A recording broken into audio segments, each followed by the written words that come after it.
Ceci est un livre audio autogénéré par Google. Livre Le Mort-Vivant. Auteur Robert Louis Stevenson and Lloyd Osborne. Chapitre 1 La famille Finsbury. Combien le lecteur, tandis que, commodément assis au coin de son feu, il s'amuse à feuilleter les pages d'un roman, combien il se rend peu compte des fatigues et des angoisses de l'auteur.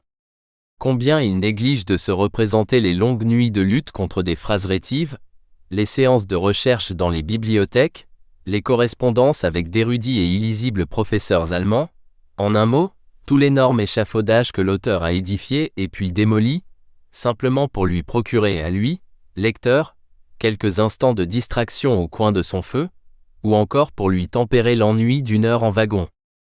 C'est ainsi que je pourrais fort bien commencer ce récit par une biographie complète de l'Italien Tonti, lieu de naissance, origine et caractère des parents, génie naturel, probablement hérité de la mère, exemple remarquable de précocité, etc.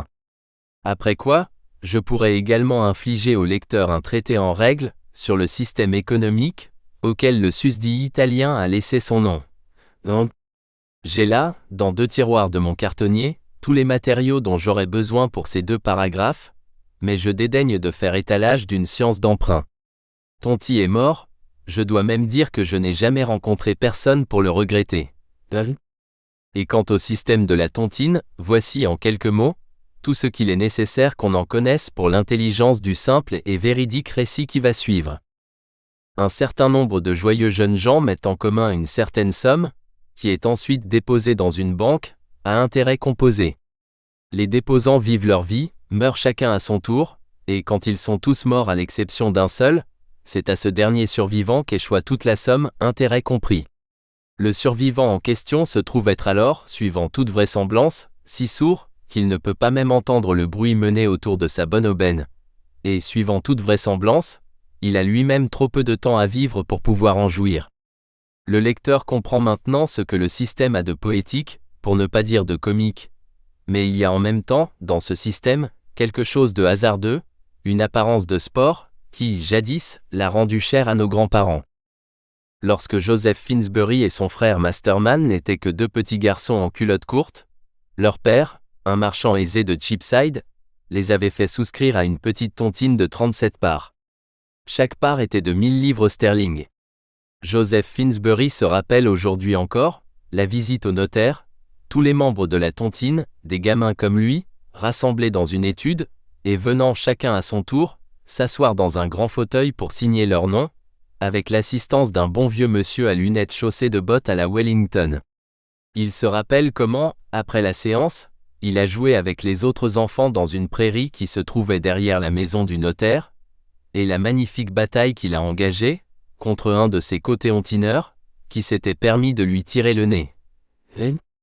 Le fracas de la bataille est venu interrompre le notaire pendant qu'il s'occupait, dans son étude, à régaler les parents de gâteaux et de vin, de telle sorte que les combattants ont été brusquement séparés, et Joseph, qui était le plus petit des 2 adversaires, a eu la satisfaction d'entendre louer sa bravoure par le vieux monsieur aux bottes à la Wellington, comme aussi d'apprendre que celui-ci, à son âge, s'était comporté de la même façon. Sur quoi, Joseph s'est demandé si à son âge, le vieux monsieur avait déjà une petite tête chauve, et de petites bottes à la Wellington. En 1840, les 37 souscripteurs étaient tous vivants. En 1850, leur nombre avait diminué de 6. En 1856 et en 1857, la Crimée et la Grande Révolte des Indes, et dans le cours naturel des choses, n'emportèrent pas moins de 9 des téontineurs. En 1870, 5 seulement de ceux-ci restaient en vie, et à la date de mon récit, il n'en restait plus que 3, parmi lesquels Joseph Finsbury et son frère aîné. À cette date, Masterman Finsbury était dans sa 73e année. Ayant depuis longtemps ressenti les fâcheux effets de l'âge, il avait fini par se retirer des affaires, et vivait à présent dans une retraite absolue, sous le toit de son fils Michel, l'avoué bien connu. Joseph, d'autre part, était encore sur pied, et n'offrait encore qu'une figure demi-vénérable, dans les rues où il aimait à se promener. La chose était, je dois ajouter, d'autant plus scandaleuse que Masterman avait toujours mené, jusque dans les moindres détails, une vie anglaise véritablement modèle. L'activité, la régularité, la décence, et un goût marqué pour le 4 du sang, toutes ces vertus nationales qu'on s'accorde à considérer comme les bases mêmes d'une verte vieillesse, Masterman Finsbury les avait pratiquées à un très haut degré, et voilà où elle l'avait conduit à 73 ans.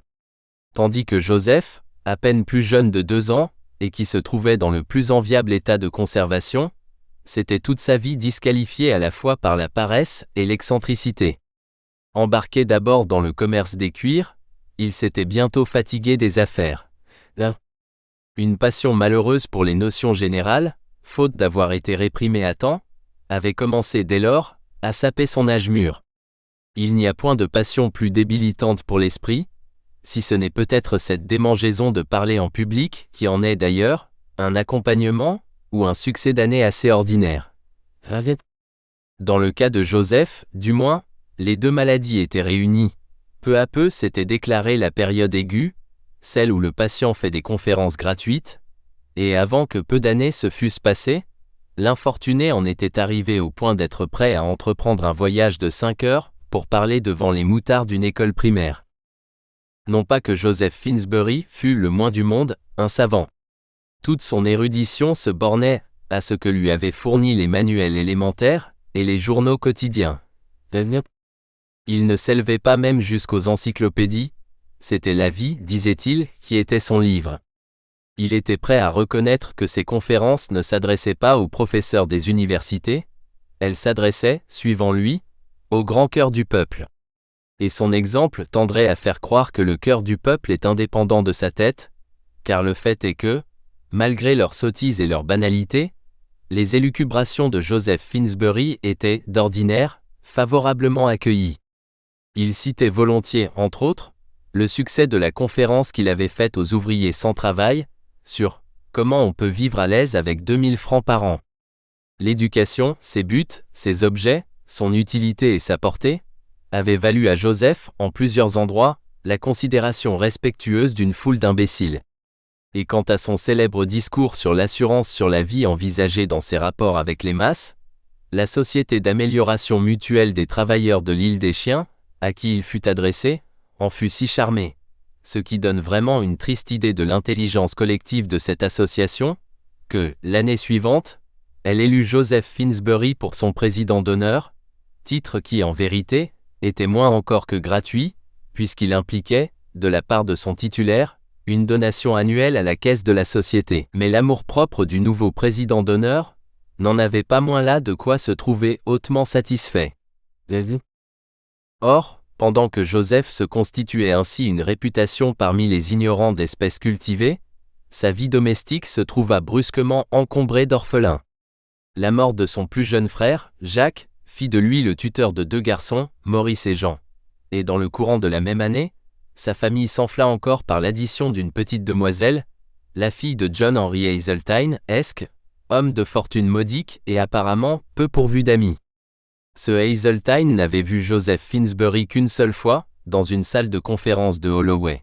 Mais au sortir de cette salle, il était allé chez son notaire, avait rédigé un Nouveau Testament, et avait légué au conférencier le soin de sa fille, ainsi que de la petite fortune de celle-ci. Joseph était ce qu'on peut appeler un bon enfant, et cependant ce ne fut qu'à contre-cœur qu'il accepta cette nouvelle responsabilité, inséra une annonce pour demander une gouvernante, et acheta, d'occasion, une voiture de bébé. Bien plus volontiers il avait accueilli, quelques mois auparavant, ses 2 neveux, Maurice et Jean. Et cela non pas autant à cause des liens de parenté, que parce que le commerce des cuirs, où, naturellement, il s'était hâté d'engager les 30 000 livres qui formaient la fortune de ses neveux, avait manifesté, depuis peu, d'inexplicables symptômes de déclin. Un jeune, mais capable Écossais, fut ensuite choisi comme gérant de l'entreprise, et jamais plus depuis lors, Joseph Finsbury n'eut à se préoccuper de l'ennuyeux souci des affaires. Laissant son commerce et ses pupilles entre les mains du capable Écossais, il entreprit un long voyage sur le continent et jusqu'en Asie mineure. Avec une Bible polyglotte dans une main et un manuel de conversation dans l'autre, il se fraya successivement son chemin à travers les gens de 12 langues différentes. Il abusa de la patience des interprètes, sauf à les payer, le juste prix, quand il ne pouvait pas obtenir leurs services gratuitement, et je n'ai pas besoin d'ajouter qu'il remplit une foule de carnets du résultat de ses observations. Il employa plusieurs années à ces fructueuses consultations du grand livre de la vie humaine, et ne revint en Angleterre que lorsque l'âge de ses pupilles exigea de sa part un surcroît de soins. Les deux garçons avaient été placés dans une école, à bon marché, cela va de soi, mais en somme assez bonne, et où ils avaient reçu une saine éducation commerciale, trop saine même peut-être, étant donné que le commerce des cuirs se trouvait alors dans une situation qui aurait gagné à n'être pas examinée de très près. Le fait est que, quand Joseph s'était préparé à rendre à ses neveux ses comptes de tutelle, il avait découvert, à son grand chagrin, que l'héritage de son frère Jacques ne s'était pas agrandi, sous son protectorat. En supposant qu'il abandonnât à ses deux neveux, jusqu'au dernier centime de sa fortune personnelle, il avait constaté qu'il aurait encore à leur avouer un déficit de 7800 livres. Et quand ces faits furent communiqués aux deux frères, en présence d'un avoué, Maurice Finsbury menaça son oncle de toutes les sévérités de la loi. Je crois bien qu'il n'aurait pas hésité, malgré les liens du sang, à recourir jusqu'aux mesures les plus extrêmes, si son avoué ne l'en avait retenu. « Jamais vous ne parviendrez à tirer du sang d'une pierre », lui avait dit judicieusement cet homme de loi.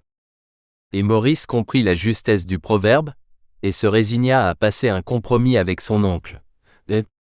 D'un côté, Joseph renonçait à tout ce qu'il possédait, et reconnaissait à son neveu une forte part dans la tontine, qui commençait à devenir une spéculation des plus sérieuses. De l'autre côté, Maurice s'engageait à entretenir à ses frais son oncle ainsi que Miss Hazeltine, dont la petite fortune avait disparu avec le reste, et à leur servir à chacun une livre sterling par mois comme monnaie de poche. Cette subvention était plus que suffisante pour les besoins du vieillard. On a peine à comprendre comment, au contraire, elle pouvait suffire à la jeune fille qui avait à se vêtir, à se coiffer, etc. sur ce seul argent, mais elle y parvenait. Dieu sait par quels moyens, et chose plus étonnante encore, elle ne se plaignait jamais. Elle était d'ailleurs sincèrement attachée à son gardien, en dépit de la parfaite incompétence de celui-ci à veiller sur elle. Du moins ne s'était-il jamais montré dur ni méchant à son égard, et en fin de compte, il y avait peut-être quelque chose d'attendrissant dans la curiosité enfantine qu'il éprouvait pour toutes les connaissances inutiles, comme aussi dans l'innocent délice que lui procurait le moindre témoignage d'admiration qu'on lui accordait. Toujours est-il que, bien que l'avoué eût loyalement prévenu Julia Hazeltine, que la combinaison de Maurice constituait pour elle un dommage, l'excellente fille s'était refusée à compliquer encore les embarras de l'oncle Joseph. Et ainsi le compromis était entré en vigueur. Dans une grande, sombre, lugubre maison de John Street, Bloomsbury, ces 4 personnes demeuraient ensemble, en apparence une famille, en réalité une association financière. Julia et l'oncle Joseph étaient naturellement 2 esclaves. Jean, tout absorbé par sa passion pour le banjo, le café-concert, la buvette d'artistes et les journaux de sport, était un personnage condamné de naissance à ne jouer jamais qu'un rôle secondaire. Et ainsi, toutes les peines et toutes les joies du pouvoir se trouvaient entièrement dévolues à Maurice. On sait l'habitude qu'ont prise les moralistes de consoler les faibles d'esprit en leur affirmant que, dans toute vie, la somme des peines et celle des joies se balancent, ou à peu de choses près, mais, certes, sans vouloir insister sur l'erreur théorique de cette pieuse mystification, je puis affirmer que dans le cas de Maurice, la somme des amertumes dépassait de beaucoup celle des douceurs. Le jeune homme ne s'épargnait aucune fatigue à lui-même, et n'en épargnait pas non plus aux autres. C'était lui qui réveillait les domestiques, qui serrait sous clé les restes des repas, qui goûtait les vins, qui comptait les biscuits. Des scènes pénibles avaient lieu, chaque samedi, lors de la révision des factures, et la cuisinière était souvent changée, et souvent les fournisseurs, sur le palier de service, déversaient tout leur répertoire d'injures, à propos d'une différence de 3 liards.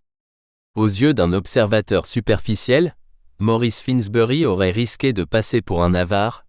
À ses propres yeux, il était simplement un homme qui avait été volé. Le monde lui devait 7800 livres sterling, et il était bien résolu à se les faire repayer. Mais c'était surtout dans sa conduite avec Joseph, que se manifestait clairement le caractère de Maurice.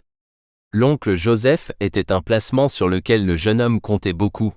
Aussi ne reculait-il devant rien pour se le conserver. Tous les mois, le vieillard, malade ou non, avait à subir l'examen minutieux d'un médecin. Son régime, son vêtement, ses villégiatures, tout cela lui était administré comme la bouillie aux enfants. Pour peu que le temps fût mauvais, défense de sortir. En cas de beau temps, à 9 heures précises du matin, l'oncle Joseph devait se trouver dans le vestibule.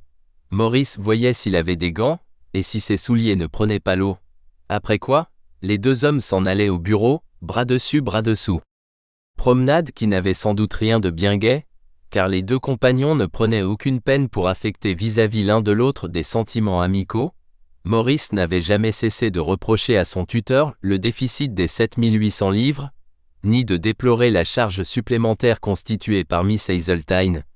Et Joseph, tout bon enfant qu'il fût, éprouvait pour son neveu quelque chose qui ressemblait beaucoup à de la haine. Et encore l'aller n'était-il rien en comparaison du retour, car la simple vue du bureau, sans compter tous les détails de ce qui s'y passait, aurait suffi pour empoisonner la vie des deux Finsbury.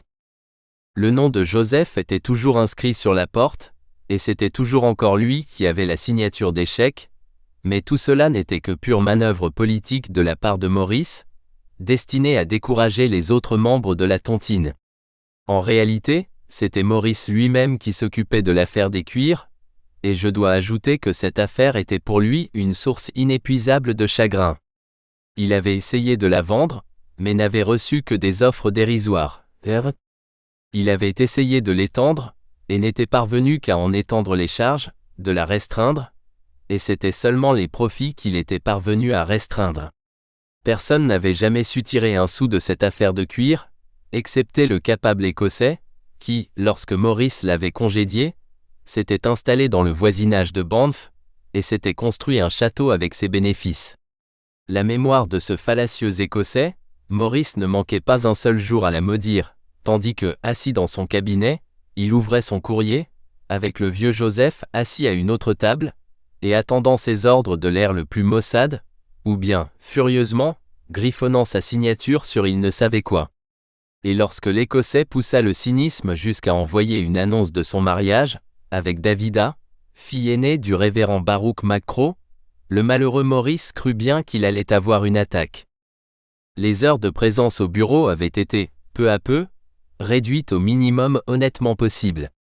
Si profond que fût chez Maurice le sentiment de ses devoirs, envers lui-même, ce sentiment n'allait pas jusqu'à lui donner le courage de s'attarder entre les quatre murs de son bureau, avec l'ombre de la banqueroute s'y allongeant tous les jours.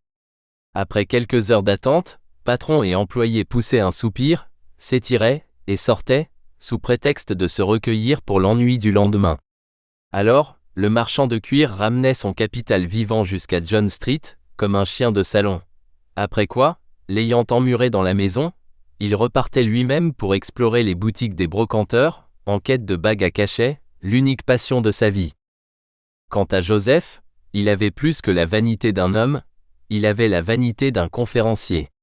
Il avouait qu'il avait eu des torts, encore qu'on eût péché contre lui, notamment le capable Écossais, plus qu'il n'avait péché lui-même.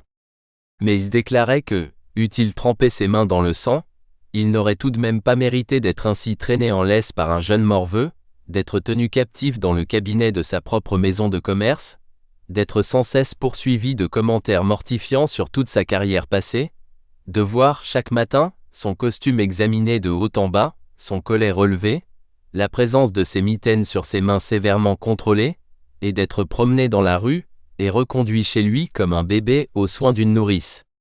À la pensée de tout cela, son âme se gonflait de venin. Il se hâtait d'accrocher à une patère dans le vestibule, son chapeau, son manteau, et les odieuses mitaines, et puis de monter rejoindre Julia et ses carnets de notes. Le salon de la maison, au moins, était à l'abri de Maurice, il appartenait au vieillard et à la jeune fille. C'était là que celle-ci cousait ses robes, c'était là que l'oncle Joseph tachait d'encre ses lunettes, tout au bonheur d'enregistrer des faits sans conséquence, ou de recueillir les chiffres de statistiques imbéciles. Souvent, pendant qu'il était au salon avec Julia, il déplorait la fatalité qui avait fait de lui un des membres de la tontine. Sans cette maudite tontine, gémissait-il un soir, Maurice ne se soucierait pas de me garder. Je pourrais être un homme libre, Julia. Et il me serait si facile de gagner ma vie, en donnant des conférences. Certes, cela vous serait facile, répondait Julia qui avait un cœur d'or. Et c'est lâche et vilain, de la part de Maurice, de vous priver d'une chose qui vous amuse tant. Vois-tu mon enfant, c'est un être sans intelligence, s'écriait Joseph. Songe un peu à la magnifique occasion de s'instruire qu'il a ici, sous la main, et que cependant, il néglige. La somme de connaissances diverses dont je pourrais lui faire part, Julia, si seulement il consentait à m'écouter. Cette somme, il n'y a pas de mots pour t'en donner une idée. En tout cas, mon cher oncle, vous devez bien prendre garde de ne pas vous agiter, observait doucement Julia. Car vous savez, pour peu que vous ayez l'air d'être souffrant, on enverra aussitôt chercher le médecin. C'est vrai, mon enfant, tu as raison, répondait le vieillard. Oui, je vais essayer de prendre sur moi. L'étude va me rendre du calme. Et il allait chercher sa galerie de carnets. Je me demande, hasardait-il, je me demande si pendant que tu travailles de tes mains, cela ne t'intéresserait pas d'entendre. Mais oui, cela m'intéresserait beaucoup, s'écriait Julia. Allons, lisez-moi une de vos observations. Aussitôt le carnet était ouvert, et les lunettes raffermies sur le nez, comme si le vieillard voulait empêcher toute rétractation possible de la part de son auditrice. Ce que je me propose de te lire aujourd'hui, commença-t-il un certain soir, après avoir toussé pour s'éclaircir la voix, ce sera, si tu veux bien me le permettre, les notes recueillies par moi, à la suite d'une très importante conversation avec un courrier syrien appelé David Abbas. Abbas, tu l'ignores peut-être, est le nom latin d'abbé. Les résultats de cet entretien compensent bien le prix qu'il m'a coûté, car, comme Abbas paraissait d'abord un peu impatienté des questions que je lui posais sur divers points de statistiques régionales, je me suis trouvé amené à le faire boire à mes frais. Tiens, voici ses notes. Mais au moment où, après avoir de nouveau toussé, il s'apprêtait à entamer sa lecture, Maurice fit irruption dans la maison, appela vivement son oncle, et, dès l'instant suivant, envahit le salon, brandissant dans sa main un journal du soir. Et en vérité, il revenait chargé d'une grande nouvelle. Le journal annonçait la mort du lieutenant-général Sir Glasgow Bégard, KCSI, KCMG, etc. Cela signifiait que la tontine n'avait plus désormais que 2 membres, les 2 frères Finsbury. Enfin, la chance était venue pour Maurice. Ce n'était pas que les 2 frères fussent, ni eussent jamais été, grands amis. Lorsque le bruit s'était répandu du voyage de Joseph en Asie mineure, Masterman, casanier et traditionnel, s'était exprimé avec irritation. « Je trouve la conduite de mon frère simplement indécente », avait-il murmuré. « Retenez ce que je vous dis, il finira par aller jusqu'au pôle Nord. Un vrai scandale pour un Finsbury. » Et ces amères paroles avaient été plus tard rapportées aux voyageurs. Affront pire encore, Masterman avait refusé d'assister à la conférence sur l'éducation, ses buts, ses objets, son utilité et sa portée, bien qu'une place lui eût été réservée sur l'estrade. Depuis lors, les 2 frères ne s'étaient pas revus. Mais d'autre part, jamais ils ne s'étaient ouvertement querellés, de telle sorte que tout portait à croire qu'un compromis entre eux serait chose facile à conclure. Joseph, de par l'ordre de Maurice, avait à se prévaloir de sa situation de cadet, et Masterman avait toujours eu la réputation de n'être ni avare, ni mauvais coucheur. Oui, tous les éléments d'un compromis entre les 2 frères se trouvaient réunis.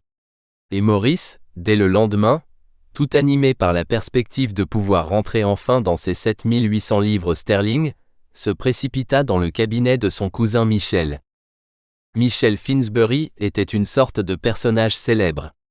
Lancé de très bonne heure dans la loi, et sans direction, il était devenu le spécialiste des affaires douteuses. On le connaissait comme l'avocat des causes désespérées. On le savait homme à extraire un témoignage d'une bûche, ou à faire produire des intérêts à une mine d'or. Et en conséquence, son cabinet était assiégé par la nombreuse caste de ceux qui ont encore un peu de réputation à perdre, et qui se trouvent sur le point de perdre ce peu qui leur en reste, de ceux qui ont fait des connaissances fâcheuses, qui ont égaré des papiers compromettants, ou qui ont à souffrir des tentatives de chantage de leurs anciens domestiques. Dans la vie privée, Michel était un homme de plaisir, mais son expérience professionnelle lui avait donné, par contraste, un grand goût des placements solides et de tout repos. Enfin, détail plus encourageant encore, Maurice savait que son cousin avait toujours pesté contre l'histoire de la tontine. Ce fut donc avec presque la certitude de réussir que Maurice se présenta devant son cousin ce matin-là, et, fiévreusement, se mit en devoir de lui exposer son plan. Pendant un bon quart d'heure, l'avoué, sans l'interrompre, le laissa insister sur les avantages manifestes d'un compromis qui permettrait aux deux frères de se partager le total de la tontine. Enfin, Maurice vit son cousin se lever de son fauteuil et sonner pour appeler un commis.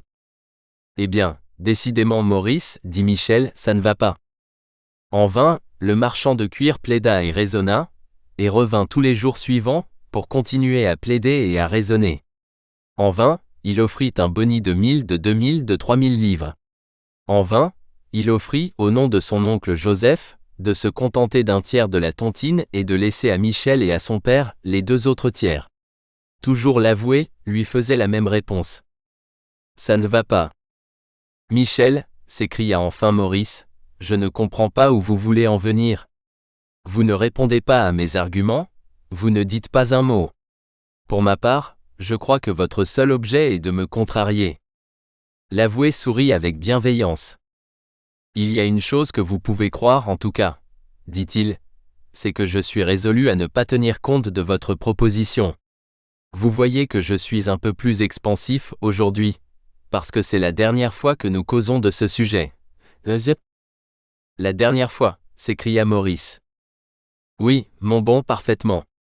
Le coup de l'étrier, » répondit Michel. « Je ne peux pas vous sacrifier tout mon temps, non ? Et à ce propos, vous-même, n'avez-vous donc rien à faire ?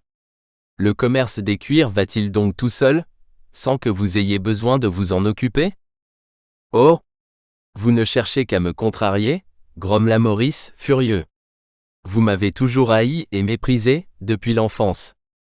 Mais non, je n'ai jamais songé à vous haïr, répliqua Michel de son ton le plus conciliant. Au contraire, j'ai plutôt de l'amitié pour vous. Vous êtes un personnage si étonnant, si imprévu, si romantique, au moins à vous voir du dehors. Vous avez raison, dit Maurice sans l'écouter.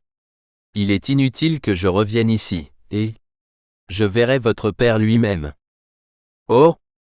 Non, vous ne le verrez pas, dit Michel. Personne ne peut le voir. Je voudrais bien savoir pourquoi ? Cria son cousin. Pourquoi ? Je n'en ai jamais fait un secret, parce qu'il est trop souffrant, non ? S'il est aussi souffrant que vous le dites, cria Maurice, raison de plus pour que vous acceptiez ma proposition. Je veux voir votre père. Vraiment ? Demanda Michel. Sur quoi, se levant, il sonna son commis. Cependant le moment était venu où, de l'avis de Sir Faraday Bon, l'illustre médecin dont tous nos lecteurs connaissent certainement le nom, ne serait-ce que pour l'avoir vu au bas de bulletins de santé publiés dans les journaux, l'infortuné Joseph, cette oie dorée, avait à être transporté à l'air plus pur de Bournemouth. Et avec lui, toute la famille alla s'installer dans cet élégant désert de villa, Julia ravie, parce qu'il lui arrivait parfois à Bournemouth de faire des connaissances.